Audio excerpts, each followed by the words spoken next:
नमो ओम विष्णुपादाय कृष्णप्रेष्ठाय भूतले श्रीमते भक्ति वेदांता स्वामिनिति नामिने। हरे कृष्ण कृष्ण कृष्ण हरे हरे, हरे राम राम राम हरे हरे। श्रील ऐसी भक्ति वेदांत स्वामी प्रभुपाद की जय। आचार्य महात्मा गांधी जी की जय। भगवद गीता 2020 में आपका स्वागत है। आज की श्लोक संख्या 6 अध्याय का 25वां श्लोक। कल हमने जिस श्लोक की चर्चा की थी उसका पुनर्कथन कर लेते हैं। 6 अध्याय का 24वां श्लोक। यहां से भगवान ने उस विधि को बताना प्रारंभ किया है जिसके माध्यम से, जिसके साधन से मन को नियंत्रित करना है। तो उसमें भगवान सबसे पहले कहते हैं संकल्प प्रभवान कामान त्यक्त्वा सर्वान् शेषतः मनसैवेन्द्रिय ग्रामम विनियम्य समन्ततः। संकल्प से उत्पन्न समस्त कामनाओं का सब प्रकार से पूर्णतया त्याग करके उसमें से कुछ भी नहीं बचना चाहिए। सर्वान अशेषतः मन सेवेंद्रिय ग्रामम, मन के द्वारा इंद्रियों को विनियम्य, अच्छे से नियंत्रित करके सब ओर से। यहां तक भगवान ने इस श्लोक में बता दिया। तो भगवान ने पहले भी तीसरे अध्याय में बताया था कि मन के द्वारा इंद्रियों को नियंत्रित करना है और नियंत्रित करके उन्हें भोगने की वृत्ति से हटा करके, विषय की वृत्ति से हटा करके, विषयों के प्रति आसक्ति से हटा करके उन्हें सेवा में, भगवान की सेवा में या प्राणी मात्र की सेवा में या ज्ञान के अध्ययन में, जिस भी मार्ग का आप सही मानते हैं उस मार्ग में लगा करके इंद्रियों का वहां पर उस दिशा में उन्हें मोड़ना है। ये जो परिवर्तन है, इंद्रियों को भोगने की वृत्ति से हटा करके उन्हें अपने स्वयं के उद्धार के लिए लगाना, उन्हें उस मार्ग में ले जाना, यही अध्यात्म है।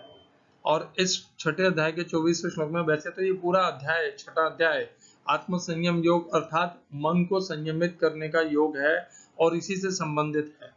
तो भगवान ने अभी तक भी बहुत सारे श्लोकों में अलग अलग बातें कही है कि कैसे मन को नियंत्रित करना है, कैसे ध्यान योग करना है, कैसे सीधे बैठ करके ध्यान योग में बैठना है, या आप नाम जप भी करते हैं तो सीधे बैठ के करना है। तो जो भी आप करते हैं उसके बैठने की विधि, सब प्रकार से भगवान ने अलग अलग बताए हैं। अब भगवान 6 अध्याय के 24वें श्लोक से मन को सही तरीके से, भगवान ने इसके पहले भी बताया कि मन कैसा होना चाहिए।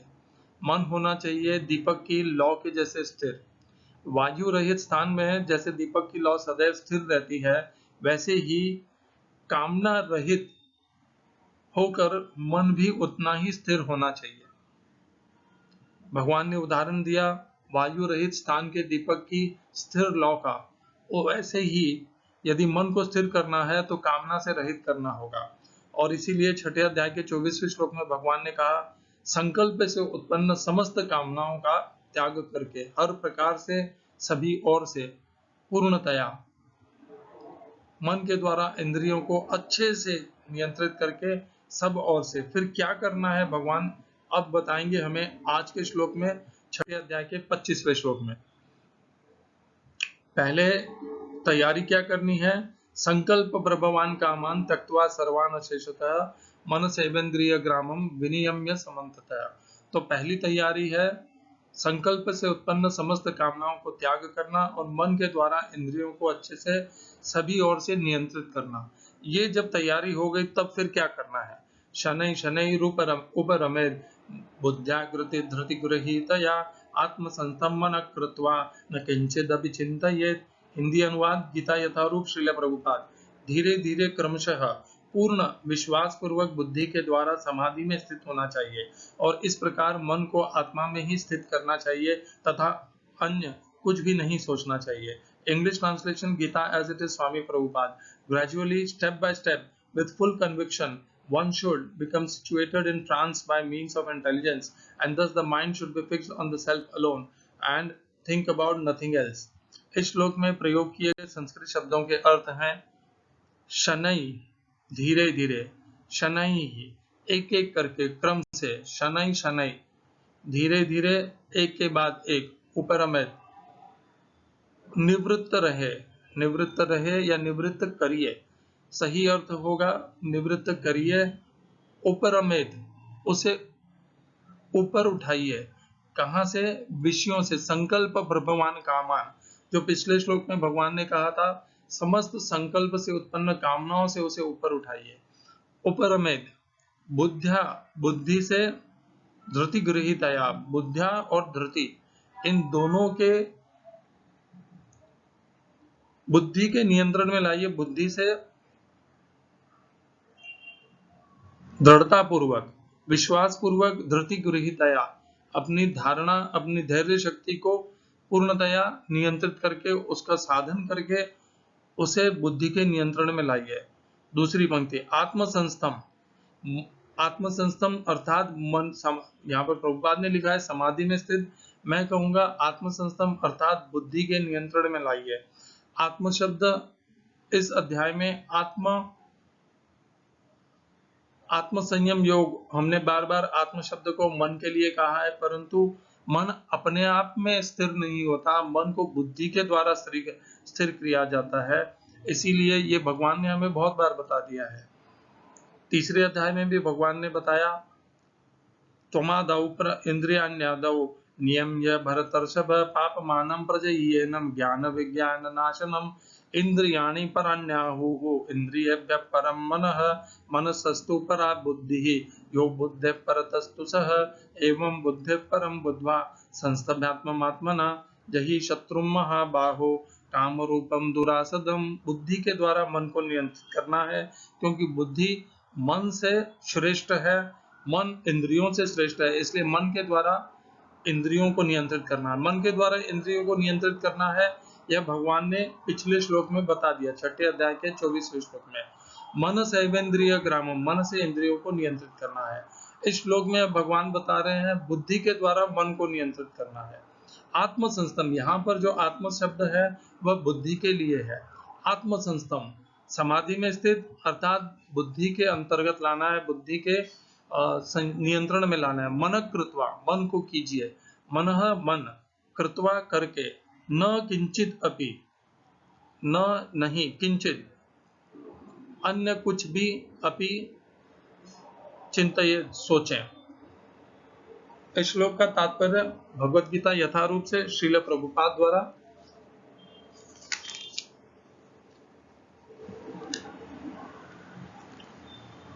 समुचित विश्वास तथा बुद्धि के द्वारा मनुष्य को धीरे धीरे सारे इंद्रिय कर्म बंद कर देने चाहिए। यह प्रत्याहार कहलाता है। मन को विश्वास, ध्यान तथा इंद्रिय निवृत्ति द्वारा वश में करते हुए समाधि में स्थिर करना चाहिए।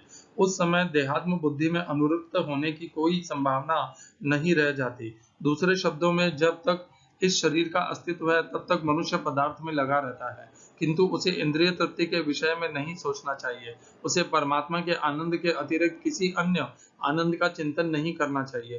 कृष्ण भावनामृत का अभ्यास करने से यह अवस्था सहज ही प्राप्त की जा सकती है।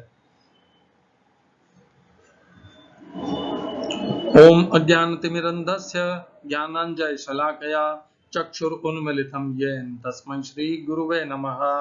एकं शास्त्रं देवकी पुत्र गीतम, एक ही शास्त्र श्रीमद् भगवद गीता। एको देवो देवकी पुत्र एव, एक ही भगवान श्री कृष्ण। एको मंत्र तस्य नामानि यानि, एक ही मंत्र भगवान श्री कृष्ण के नाम का महामंत्र। हरे कृष्ण कृष्ण कृष्ण हरे हरे, हरे राम राम राम हरे हरे। कर्माप्येकं तस्य देवस्य सेवा, अपने कर्मों के द्वारा नित्य भगवान श्री कृष्ण की सेवा कीजिए। हरे कृष्णा। तो इस श्लोक में भगवान जो कह रहे हैं, अगले श्लोक में भी भगवान इसी बात को, इसी क्रम को आगे बढ़ाने वाले हैं। हम इस श्लोक की चर्चा करते हुए हमें क्या विशेष समझना है उसकी चर्चा यहाँ पर कर लेंगे। मैंने ये सोचा था कि इन दोनों को साथ में जोड़ लेते हैं, परंतु साथ में जोड़ने से इस श्लोक की जो विशेषता है, महत्व है, वह कम हो जाता है। इसके ऊपर पूरा लक्ष्य नहीं कर पाते, इसीलिए इस दोनों श्लोकों को अलग अलग करना ही उचित रहेगा। ये दोनों श्लोक अत्यंत महत्वपूर्ण है। ये हमें वह क्रिया बताते हैं कि कैसे मन को नियंत्रित करना है। भगवत गीता में भगवान स्वयं बता रहे हैं कि मन को कैसे नियंत्रित करना है। शनै शयन शनै उपरमेत बुद्ध्या धृति गृहीतया। पहली बात, मन को बुद्धि के नियंत्रण में लाना है। कैसे? दृढ़ता पूर्वक, धृति गृहीतया। धैर्य पूर्वक दृढ़ता से, अपने धैर्य से, अपनी आत्मशक्ति से मन को बुद्धि के नियंत्रण में लाना है। कैसे? शनै शनै, धीरे धीरे प्रयत्नशील होकर के। आत्मसंस्थम मन कृत्मा, यहाँ पर जो आत्म शब्द है वह पहली पंक्ति में प्रयोग किए गए बुद्धि के लिए ही है। आत्मसंस्थम, बुद्धि के नियंत्रण में लाना है, कृत्वा, करके, न किंचित अपि चिंतित, और कुछ चिंता नहीं करना है। यहाँ पर चिंता शब्द है जो हम जिस प्रकार कहते हैं मैं बहुत चिंतित हूँ, ये उस प्रकार के चिंता का विषय नहीं है। ये है और कुछ न सोचें, अर्थात और कोई प्रयत्न न करें, ऐसा भी आप यहाँ पर मान सकते हैं। तो हमें यह हमेशा विचार रहता है कि मैं कैसे इस बलवान, हठी और दृढ़ी मन को अपने वश में लाऊं। तो हम मन को वश में लाने के लिए अनेकों प्रकार के प्रयत्न करते हैं। भगवान कहते हैं और कुछ चिंता मत कीजिए, न किंचित अपि चिंतयेत्, और चिंता मत कीजिए। ये जो भगवान साधन बता रहे हैं, इस साधन का अनुकरण कीजिए। साधन क्या है? मन को बुद्धि के द्वारा नियंत्रण में लाना है। और यही भगवान ने तीसरे अध्याय के 42वें श्लोक में भी, 41-42 इन श्लोकों में भी कहा था। इंद्रियाणि पराण्याहुः इंद्रियेभ्यः परम मनः, मनसस्तु परा बुद्धिः। मन से श्रेष्ठ है बुद्धि। और इस प्रकार यह बता करके भगवान ने कहा बुद्धि के नियंत्रण में मन को लाना है, शनै शनै, धीरे धीरे। तो हरे कृष्णा। तो धीरे धीरे हम यदि यह सोचें कि एक दिन में मन नियंत्रण में आ जाएगा, तो ये नहीं होने वाला है। मन को नियंत्रण करने के लिए, नियंत्रित करने के लिए और साधक और सिद्ध पुरुष अत्यंत प्रयत्नशील होते हैं। वर्षों वर्ष की साधना के बाद यह मन नियंत्रण में आता है। मैं मन को नियंत्रित करने के कुछ मेरे स्वयं के अनुभव और मैंने क्या क्या प्रयत्न किए थे, आज यहाँ पर इस चर्चा में बताऊंगा, संक्षेप में बताऊंगा। तो मन को नियंत्रण करने के लिए एक प्रयोग किया था मैंने, योगी शिवानंद की एक पुस्तक पढ़ी थी, कंट्रोल ऑफ माइंड। और उसमें ये बताया था जैसे मन हम चल रहे हैं, अचानक चलते चलते हमें मार्ग में कहीं पर 100 रुपया गिरा हुआ मिल गया। मन कह रहा है वो 100 रुपए ले ले, हमने वो 100 रुपए को गिरते हुए देखा है। आगे चलने वाले मनुष्य के जेब से हमें उसे गिरते हुए देखा है। मन उसे कहता है उसे उठा ले, हमने उठा भी लिया। अब मन तुरंत कहता है उसे दूं या नहीं दूं। बुद्धि कहती है कि उसे दे देना चाहिए क्योंकि ये तेरी संपत्ति नहीं है, परंतु मन कहता है रख ले, काम में आएंगे, जाकर के अच्छा सा कुछ मनोरंजन करेंगे। तो इस प्रकार मन हमें हमेशा हमारे धर्म से, स्वधर्म से हटाता है। जब जब इस प्रकार की, ये तो निरंतर आएगी, दिन में सैकड़ों बार ऐसी अवस्था आएगी, तो उस समय उस मन को बुद्धि के द्वारा नियंत्रित करना पड़ेगा, दृढ़ता से, धैर्य से। बुद्ध्या धृति गृहीतया, उस समय उस मन को समझाइए, सुन बुद्धू, ये मनोरंजन तो मैं प्राप्त कर लूंगा इस रुपए से, परंतु ये रुपया मेरा, संपत्ति मेरी है नहीं, ये दूसरे की संपत्ति मैं अपने पास लूंगा तो उससे मेरा नाश होगा, मैं आसक्ति में बंध जाऊंगा। मेरा सधर्म यही कहता है कि ये जिसकी संपत्ति है मैं उसे लौटा दूं। और ऐसी दृढ़ता करके अपने मन के अंदर, अपने बुद्धि में उस संपत्ति को, 100 रुपए को जिसकी है उसे दे दीजिए। जैसे ही आप ऐसा कर देंगे, आप मन के ऊपर उस दिन विजय, उस समय, उस परिस्थिति में प्राप्त कर लेंगे। इस प्रकार की परिस्थिति, घटना आपके पास, आपके जीवन में निरंतर आती रहेंगी। भले वो संपत्ति का हो या मान अपमान का हो, जय विजय का हो, सत्य असत्य का हो, झूठ का हो, परिवार से हो, समाज में हो, ऐसी विकट अवस्था निरंतर आती रहेगी। मन सदैव आपको वस्तु, पदार्थ, भोग, ऐश्वर्य, सुख, इन सब के प्रति ले जाएगा। इनको पाने के लिए, इनको प्राप्त करने के लिए जिन जिन से आप वंचित रहे हैं, उनके तरफ, उनको पाने के लिए आपको आपके स्वधर्म से हटाएगा। वहीं पर आपको दृढ़ता पूर्वक अपनी संपूर्ण आत्मशक्ति को एकत्रित करके उस मन को अपनी बुद्धि के द्वारा नियंत्रित करना है कि ये जो कुछ भी ये वस्तु पदार्थ सामग्री है, इनको भोग करके भी ये थोड़े देर में इनका नाश हो जाएगा और मैं पुनः एक नई कामना के लिए ज्वलनशील हो जाऊंगा। तो इससे अच्छा है मैं अपने स्वधर्म का नाश करना छोड़ करके हरे कृष्णा। तो योगी शिवानंद ने ऐसी ही अनेकों उपाय बताए हैं कैसे मन को नियंत्रित करना किया जाता है। मन जब कुछ मांगे तो उसे उसके साथ बहना नहीं है। मन जब कुछ मांगे और यदि वह धर्म के अनुकूल नहीं है तो उसे वहां रोकना पड़ेगा, प्यार से समझा करके, दृढ़ता से या शक्ति से, जो भी अपनाना हो, परंतु मन को तो रोकना पड़ेगा जाने से। जैसे आप चल रहे हैं, सामने एक सुंदर पर स्त्री दिख गई, आपको मन बार बार कह रहा है कि मैं आंखों के माध्यम से उसकी सुंदरता को बार बार देखूं, तो मन तो ऐसा चाहेगा। अब आपके पास है कि आप मन को इन आंखों के माध्यम से बाहर जाकर के उस सुंदरता को भोग करने दें आंखों के माध्यम से। तो ये जो प्रकार प्रवृत्ति है मन की, इसका तो सुधार करना पड़ेगा। तो और ये सुधार कैसे होगा? उसको रोकने से होगा।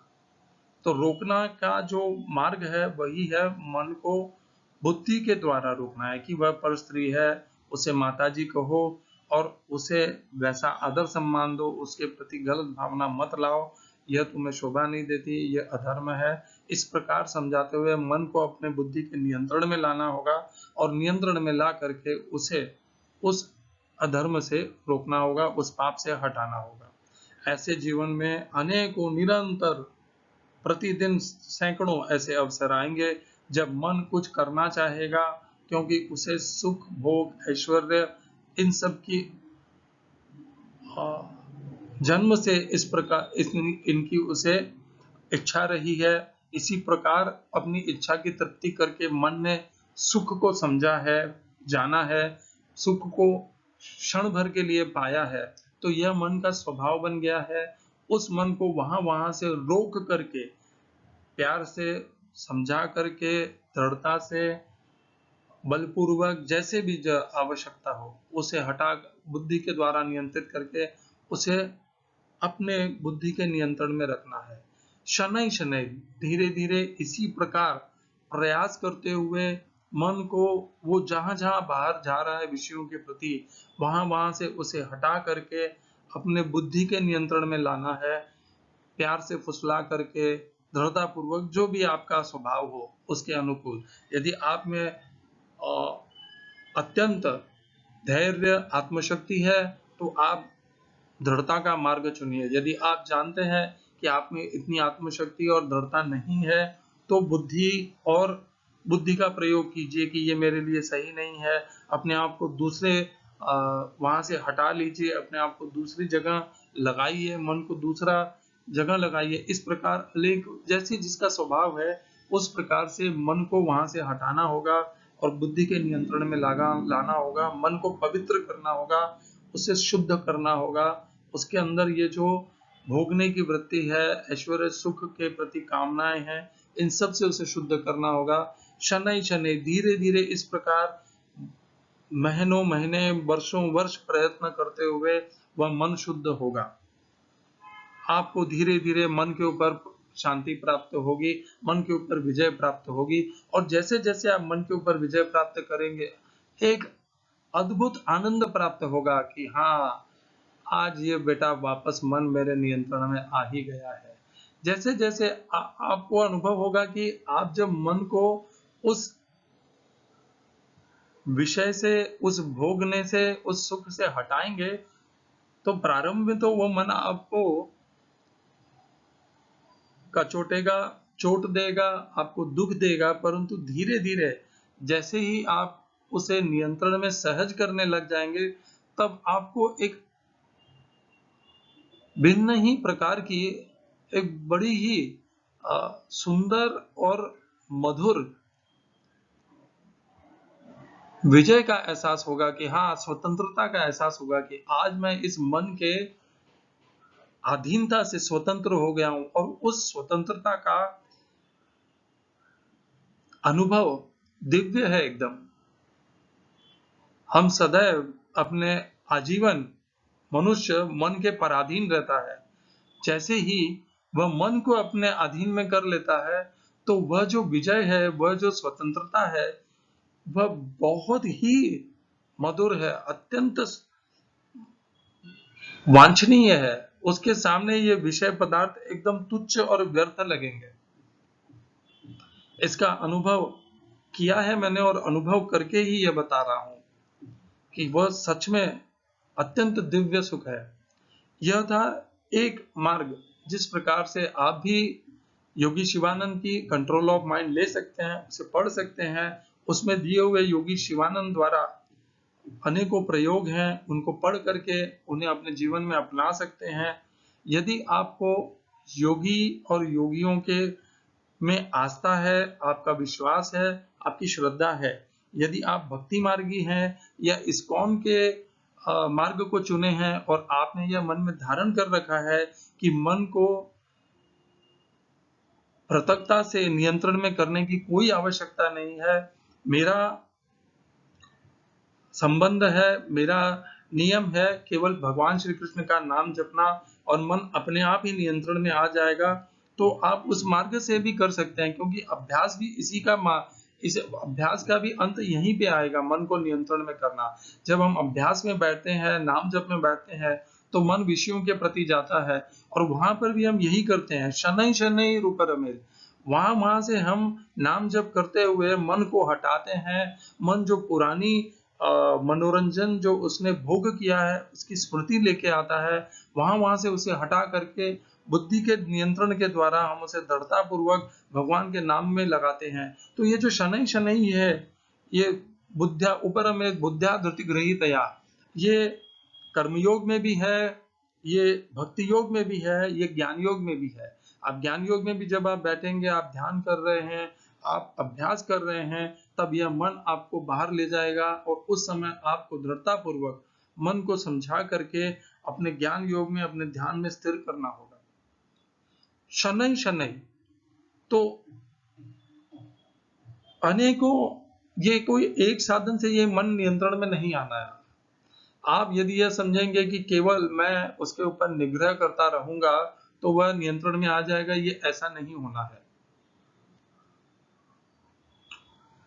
ये थोड़ा अलग चक्र है, इसको समझने का प्रयत्न कीजिए। ये जो मन की उच्छृंखलता है, मन का ये जो बाहर जाने का स्वभाव है, विषयों के प्रति जो स्वभाव है, ये इसलिए है क्योंकि हमें कर्म के फल भुगतने हैं। और जैसे हमें कर्म के फल भुगतने हैं, उसी प्रकार हमारा स्वभाव और मन बनता जाता है। तो मन को नियंत्रण करने के और भी अनेकों साधन हैं और उनमें से एक साधन है अपने आप को पवित्र और शुद्ध करना। यज्ञ तपस तथा दानम पावनानि मनीषिणाम, ये मनुष्य को पवित्र करते हैं। तो यज्ञ, तप और दान, इनका आश्रय लीजिए, इनको श्रद्धा पूर्वक निभाइए, इससे आपको पवित्रता प्राप्त होगी। और जब पवित्रता होगी तो आप जो विषयों के को भोगने के प्रकार के मन के जो दृढ़ताएं हैं, स्वभाव है, उससे मुक्त होने लग जाएंगे। आपको सहज हो जाएगा मन को नियंत्रण में लाना। तो आप इस प्रकार अपना शुद्धिकरण भी साथ में कीजिए। ये मन केवल ऐसे बुद्धि के द्वारा नियंत्रण में नहीं आएगा, आचरण को भी शुद्ध करना होगा, पवित्र करना होगा, अच्छे अभ्यास भी करना होगा और भी करना होगा, अपने आचरण की शुद्धता करनी होगी। इस प्रकार अनेकों प्रकार के प्रयास करते करते यह मन सब प्रकार से अपने आप को व्यवस्थित करते हुए ये मन नियंत्रण में आएगा।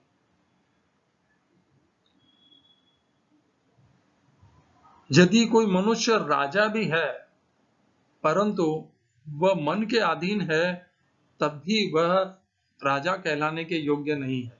यह योगी शिवानंद का वाक्य है, संवाद है। राजा वही है जिसने मन को जीत लिया है और जो मन के अधीन नहीं है, पराधीन नहीं है। और मन जिसके अधीन है वही सच में राजा है। बाकी तो कहने के लिए राजा है, कहने के लिए संपत्ति और ऐश्वर्य के स्वामी है। तो सच्चा राजा वही है जिसने मन को अपने नियंत्रण में कर लिया है। ये अत्यंत कठिन अवस्था है, बहुत ही दुर्लभ लक्ष्य है और इसके लिए प्रयत्न करना पड़ेगा। प्रयत्नशील होने से आपको धीरे धीरे पता लगने लग जाएगा कि हाँ, मैं सही रास्ते पर हूं और आपकी दृढ़ता श्रद्धा और बढ़ती जाएगी। तब जब आप इस प्रकार, जैसे कहते हैं पहाड़ से पत्थर नीचे गिरता है तो धीरे धीरे उसकी गति बढ़ती जाती है गुरुत्वाकर्षण ग्रेविटेशनल फोर्स के कारण। वैसे ही जब शुरू में आप ऐसा प्रयत्न करेंगे तो वो इतना आसान नहीं होगा, पर जैसे जैसे आप निरंतर ऐसा करते रहेंगे तो आपको प्रतीत होगा कि ये तो इतना असंभव भी नहीं है और ये मैं कर पाऊंगा। और धीरे धीरे आप उसकी गति, आपकी क्षमता, आपका सामर्थ्य, मन को बुद्धि के द्वारा नियंत्रण करने का सामर्थ्य बढ़ता जाएगा और एक ऐसी अवस्था आ जाएगी जहां पे आप सहजता से मन को अपने बुद्धि के द्वारा संचालित कर पाएंगे।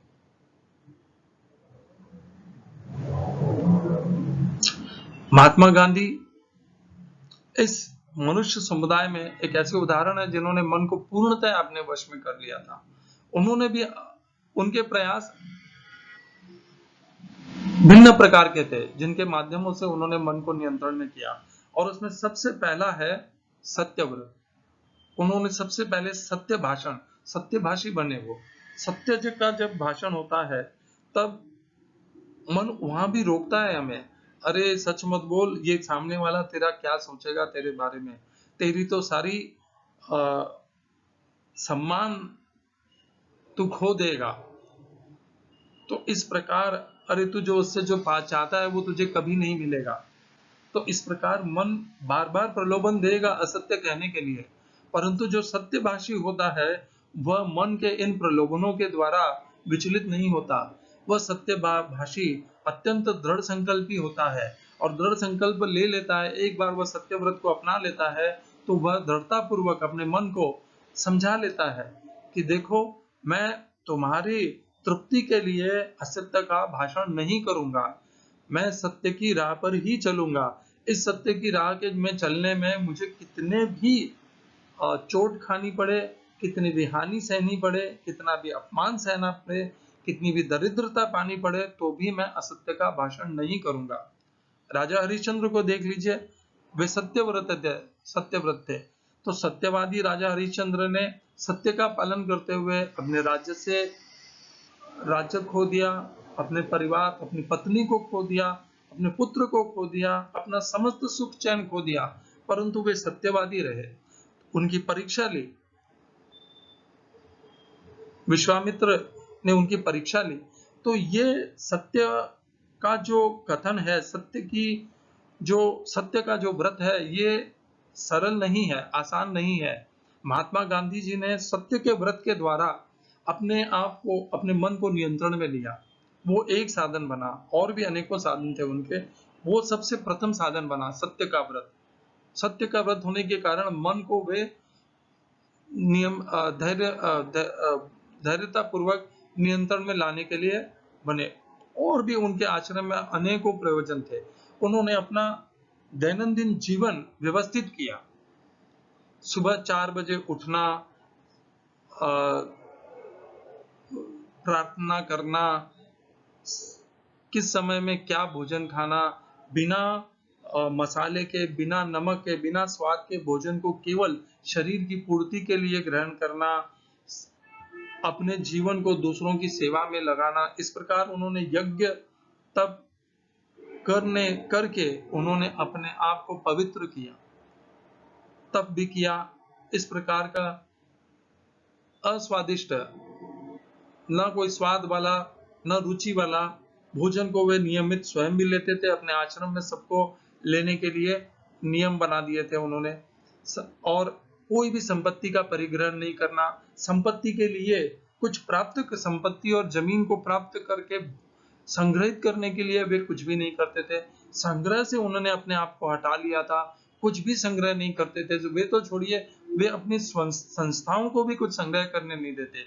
यदि संस्था में 100 रुपए का दान प्राप्त होता तो वे उसे, बहुत सी संस्थाएं ऐसी होती है आजकल, जैसे चैरिटेबल ट्रस्ट है, जैसे तिरुपति का मंदिर है, या ये दादर में सिद्धि विनायक मंदिर है, या जितने भी है वो वैष्णव देवी हैं, जितने भी मंदिर हैं, ये चैरिटेबल ट्रस्ट हो या सामाजिक सेवा हो या धार्मिक स्थल हो, इनकी जो संस्थाएं हैं, ये जो इन्हें दान प्राप्त होता है उसे संग्रहित करती हैं। गांधी जी की संस्थाओं का पहला नियम था, संग्रह नहीं कर सकते आप। आपके पास जो संपत्ति आई है, आप उसे तुरंत कल्याण में, परोपकार में लगा दीजिए। आप एक भी संपत्ति का संग्रहित नहीं कर सकते। और जब उनके संस्था के संस्थापक पूछते थे कि गांधी जी कुछ तो थोड़ा आने वाले संकट के लिए बचा लेने दीजिए, तो वो कहते थे नहीं, संग्रहित मत कीजिए। अपने आप को इस सामर्थ्यवान और प्रतिभाशाली बनाइए कि आपकी संस्था को दान देने के लिए लोग आज जितने आतुर हैं, भविष्य में भी वह उतने ही आतुर रहें।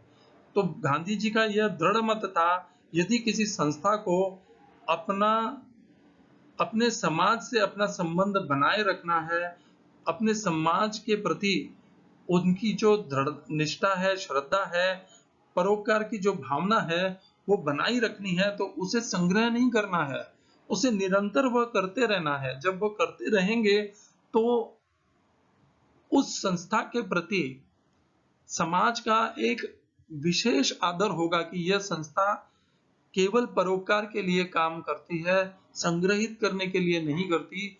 तो समाज स्वाभाविक रूप से अपने दान करते समय वह इसी संस्था का चयन करेगा, क्योंकि यही एक ऐसी सच्ची संस्था है जो संग्रह नहीं कर रही है। जो भी दान में दे रहा हूं उसे तुरंत परोपकार में लगा रही है। आप जब सिद्धि विनायक मंदिर में, तिरुपति बालाजी या वैष्णो देवी में या किसी सामाजिक संस्था में देते हैं, तो वह उस दान का कौन सा भाग परोपकार में लगाते हैं वो तो मुझे नहीं पता, परंतु वह संग्रहित अवश्य करते हैं। और यही संग्रह करने से आपके दान का पूरा भाग परोपकार में लगता ही नहीं है। तो आप जब दान करते हैं तब ऐसी संस्थाओं में कीजिए या स्वयं अपने हाथों से कीजिए कि आपके दान का पूरा अंश, पूर्णतया आपका दान परोपकार में त्वरित उसी क्षण लग जाए।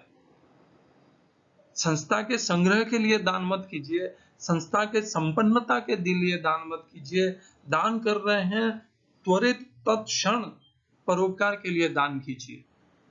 बहुत सी संस्थाएं अनेकों कारणों से दान तो स्वीकार कर लेती हैं, उसे अपने संग्रह में डाल लेती हैं, संपत्ति में डाल लेती हैं, उसका कुछ ही अंश परोपकार में लगाती हैं। बहुत ही गलत है। तो गांधी जी का मैं नियम बता रहा था कि गांधी जी का नियम स्वयं के लिए, उनकी संस्थाओं के लिए भी बहुत दृढ़ थे। इस प्रकार संग्रह की भावना नहीं थी, संपत्ति के पीछे, जमीन के पीछे कोई रुचि नहीं थी, कोई प्रीति नहीं थी। इसीलिए वे मन को अच्छे से नियंत्रित कर पाते थे। तो मन को नियंत्रित करने के लिए आहार, व्यवहार, विचार, हर प्रकार से उसे शुद्ध करना पड़ेगा, तभी जाकर के ये मन नियंत्रित आएगा। जब तक पवित्रता व्यवहार में, आचार में नहीं आएगी, तब तक यह मन नियंत्रित नहीं आएगा।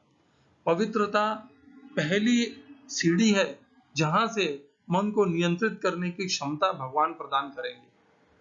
मैं ये नहीं कहता कि मनुष्य को स्वयं ये सब करना चाहिए, ये सब करते रहने भक्ति स्वभावी रहना चाहिए कि ये मेरे स्वयं की कृपा से नहीं हो पाए, प्रयत्न से नहीं हो पाएगा, यह भगवान की कृपा से यह मन को नियंत्रित मैं कर पाऊंगा। और बारंबार अपने आप को भगवान के शरणागत करके मन को नियंत्रित करने के शनै शनै, धीरे धीरे, बारंबार प्रयत्न करते रहना चाहिए। कभी इससे हारना नहीं चाहिए, कभी थकना नहीं चाहिए कि मैं पिछली बार मन को नियंत्रित नहीं कर पाया था, ये मन मुझे भटका कर ले गया विषयों में, इसने मुझे प्रयोजित कर दिया था।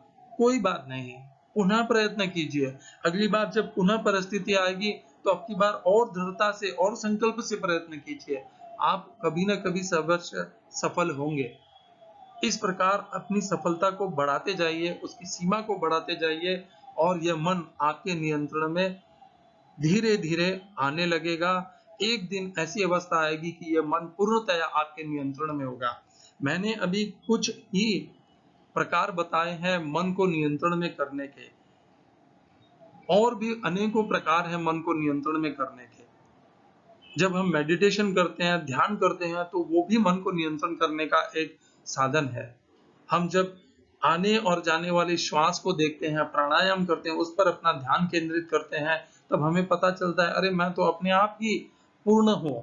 श्वास आना और जाने से मेरा यह शरीर अपने आप चल रहा है। मुझे बाहर की वस्तु, पदार्थ, परिस्थितियों का क्या आवश्यकता है मुझे उनकी, और वह अपने आप में संतुष्ट और आत्मतृप्त होने लग जाता है मन, और इस प्रकार वह प्राणायाम में और ध्यान में स्थिर हो पाता है मन। तो अनेकों साधन है मन को अपने वश में करने के, बुद्धि के नियंत्रण में लाने के। उन साधनों को आप जिस जिस मार्ग के अनुयायी हैं, उस मार्ग पे चल करके आप मन को नियंत्रित कीजिए, आपकी संस्था के अनुसार कीजिए। ये श्लोक जो है, ये हर उस साधक के लिए है जो मन को नियंत्रण में करना चाहता है। बहुत से अनुवादों में मैं देखता हूँ कि यह श्लोक केवल ध्यान योगियों के लिए प्रयोग में लाया जाता है। नहीं, ऐसा नहीं है। आप किसी भी मार्ग के अनुयायी होंगे, आपको तो करना तो यही पड़ेगा। यदि आप प्रयत्न नहीं करेंगे शनै शनै, तो क्या आप मन को स्वच्छंद छोड़ करके उसके ऊपर नियंत्रण करेंगे? संभव ही नहीं है। तो आपको मन को धीरे धीरे प्रयत्नशील, तो आपको प्रयत्न तो करने ही पड़ेंगे मन को बुद्धि के द्वारा नियंत्रित करने के। तो ये श्लोक हर मार्ग के लिए सही है, उचित है, और यही एक मार्ग साधन है मन को नियंत्रित करने का। साधन अलग अलग हो सकते हैं। अभ्यास भक्ति में भगवान का नाम जपने का अभ्यास हो सकता है, कर्मयोग में दूसरों की सेवा करने का अभ्यास हो सकता है, ज्ञान योग में साधना और प्राणायाम और ध्यान का अभ्यास हो सकता है। अभ्यास अनेकों तरह के हो सकते हैं, परंतु साधन तो यही रहेगा, धीरे धीरे मन को बुद्धि के द्वारा नियंत्रण करना है। और यही सच्चा आपका स्वराज्य है, यही स्वतंत्रता है। तो जब स्वतंत्रता दिवस भगवान जो भारतीय जिस स्वतंत्रता को स्वतंत्रता मानते थे और जिस स्वराज्य को स्वराज्य मानते थे, गांधी जी के मन में स्वराज्य अलग था। गांधी जी के नजर में स्वराज्य था बुद्धि का, आत्मा का, मन के ऊपर राज्य।